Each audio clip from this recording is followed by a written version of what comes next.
Sorry about that, everybody. It was a little bit of a delay there. Truth be told, I had to blow my nose. Also, chipped a tooth, so it's been quite a ride here over the last 24 hours.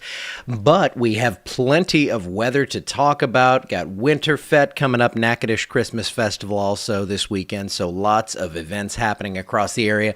And I think we're finally getting kind of a handle on things. So let's go ahead and dive right in. We did hit freezing again at the airport last night, so a light freeze around the area, 43 degrees now. We're rebounding nicely. You can see kind of a hazy look to the sky there. That's upper level moisture moving in ahead of our next system, and actually saw a nice photo of a halo of the moon around the moon last night or this morning. And I believe we will see, or I believe that was visible across most of the area as this high level moisture comes on in. So nice cool night, nice cool start. Temperatures across the area from the upper 30s to the, actually 50 down in Opelousas. Quite the range there. Moisture not really returning just yet, but that's going to be coming in here. We're going to take a look at all this stuff coming up over the next few minutes. Small craft advisories offshore, so if you did plan on a little fishing today, going to be bumpy out there. Freeze warnings all the way down into north central Florida, so that very cold air is moving out, but it was very chilly here again this morning. And for our friends off to the east, we have winter weather advisories out to the west, lake effect snow to the north. Nothing going on here except for that chill. Now, temperatures are going to get up quickly today. I think 52 by 10 might be a little of a stretch, but it does. I mean, when we kind of get that morning surge going, we're 42 right now. It warms up very quickly, then we kind of plane out. So low 60s for highs, maybe some mid 60s out there across parts of the area.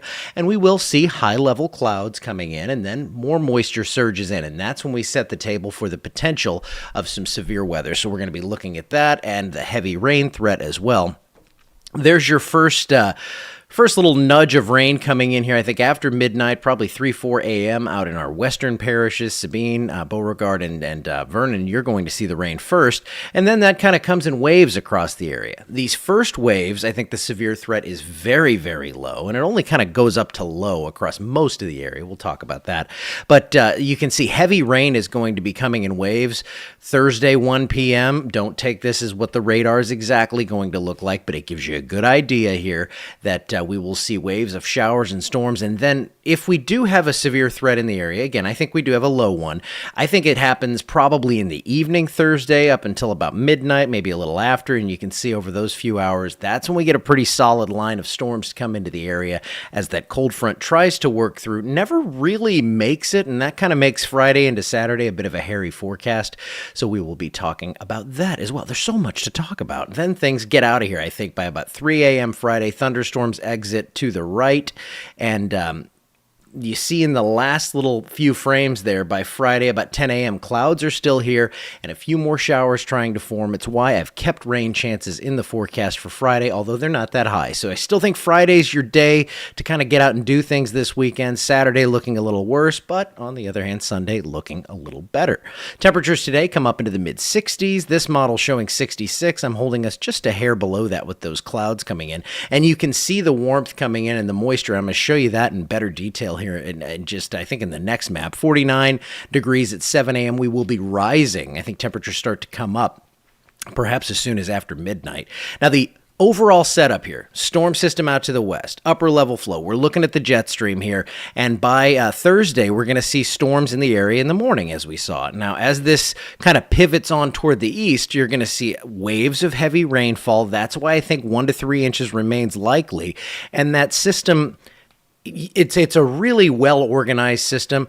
It doesn't have enough juice to really pull up a lot of instability into our area, which is a good thing because the wind shear is really high with this. But by Thursday night, that front comes through. We see the thunderstorms move through, and we see the potential, the low potential for some severe weather. Now, dew points, this tells the story right here. You can really see the moisture return, and I will just go ahead and put it in motion. It starts very slowly. Dew points up about 10 degrees by 5:28 a.m., if we want to be exact, for tomorrow morning. But then look at this moisture surge come in. As that happens, that's when we start to see a chance for some severe weather. Typically, you want dew points to be at least in the 60s. If we see them around 70, that's when things really get cranking, given many other factors. But those future dew points, they do get up towards 70 along I-10 and just south. I think we're going to be in the upper mid to upper 60 range, perhaps across the southern half of the area. Better moisture means at least some instability. There's not going to be a ton.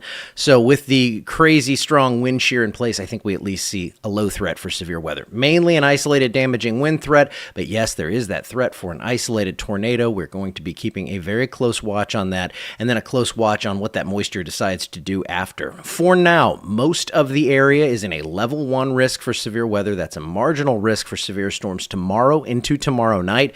The slight risk does creep into Vernon and Beauregard Parish, and it looks like an enhanced risk out there in Texas, southeast Texas, Bryan College Station. Lily, if you're watching, you have a enhanced risk, level 3 of 5 for severe weather tomorrow. So it could be a little more active out to the west where we get better moisture return and we see more instability. So with all this, now I only did the rainfall outlook through Friday because I didn't want to encompass the weekend into this.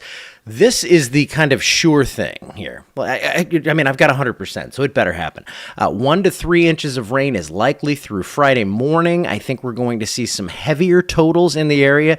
The HRRR model this morning had some very, very high totals, so the potential is there for at least isolated stripes of 5+ inches of rain, and where that sets up remains to be seen. But because of that, we are also in a marginal flash flood risk, a marginal risk for excessive rainfall, and that mainly means that we're going to see the rain come too quickly. We can handle 5 inches of rain if it fell over a few days, but getting it in a few hours, that poses a problem. So a marginal risk for the flash flooding. We will be watching all of these hazards, and your 7-day forecast, well, it shows that rain chance at 100% for Thursday, so it had better rain. Friday, we have a 40% chance. I think mainly we have a chance early in the morning, and then we're going to have to watch late in the afternoon to evening, but there's going to be plenty of dry time on Friday. Saturday is looking a little more active now. I'm not talking like a severe threat so much as I think some scattered showers and thunderstorms that could put a little damper on the events for Winterfete and Natchitoches Christmas Festival, especially, again, the further south and east you go.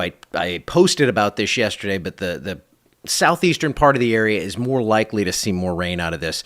So up toward Natchitoches, you stand a better chance to miss it. Temperatures are going to come down after that. We dry things out into early next week. Of course, the weekends when we have the issues, and then the work week is when things look beautiful. Let's look beyond, as we like to do in a very general sense, the temperature outlook beyond our 7-day forecast and for the next week. And why I do this is I don't want to put numbers on stuff that far out. It's really hard to do that. So a general trend toward warmer than normal and unfortunately near or drier than normal conditions, as it looks like we're kind of in between systems here. Way out toward like day 11, day 12, we're starting to see the indications of the potential of another system, but that's far out. Got a long time to watch that one. So I will be posting a update. I think I'm going to wait for the model runs this morning. Again, like yesterday, I have a dental appointment. Again, fixing the chipped tooth. I don't know how it happened. I was eating a piece of chicken and boom, there it went. But yeah, we're going to see an update probably coming around 2. That's what I'm thinking after I get things settled in. And I will post that text update. We will be live. Tom will be live this evening, and then I will be live once again tomorrow. And then tomorrow we'll just kind of open up the schedule and come on as needed and talk to you about that heavy rain threat that's going to be coming through. So I will see you tomorrow, and you will see my words later today.